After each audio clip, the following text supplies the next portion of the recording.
ओडिशा राज्य बिजुली उपभोक्ता महासंघ तरफ टाटा पावर विरोध में आंदोलन डाकरा बसला जरूरी बैठक।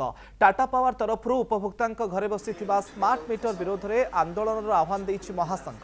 सारा राज्य में टाटा पावर तरफ घरे घरे बसुची स्मार्ट मीटर जहां को विरोध करिछि महासंघ। कारण उपभोक्ता जेतिकी बिल आसुना ताठारु अधिक मीटर बिल आसुछि, जहां को नहीं बरगढ़ में चाषी माने आंदोलन को ओह्लाइछन्ति।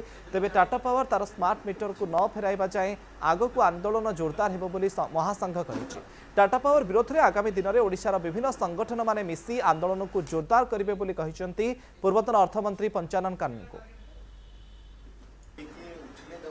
चेंज करने ना गोटे स्मार्ट मीटर वर्तमान बसा जाउची चारियाडे, जहाँ विरुद्ध रे उपभोक्ता माने चाषी माने विद्रोह आरंभ कलेनी एवं बरगढ़ अंचल एवं ताकू फेरई देले नहीं ऑफिस मानक आम आपको लगेबू नहीं।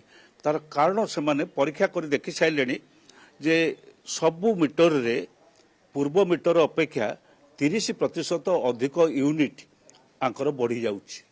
एनु ए जो अधिक बढ़ुची से दाबी होउची आमे से पुराना मीटर लगाओ बा ए मीटर को टेस्ट करिकरी लगाओ। आमे आह्वान दउछु ओडिसार चाषी मानकु जे पर्यंत स्मार्ट मीटर टाटा लगेबा बंद न करिछि से पर्यंत समाने संगठित हुंतु।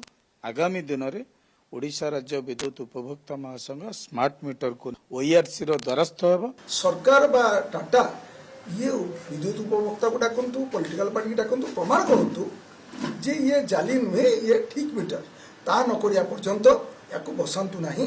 याको बसैले जदि आमे एटा सतर्क करिया चाहूछु ये सारा ओडिशा व्यापी आंदोलन हबो।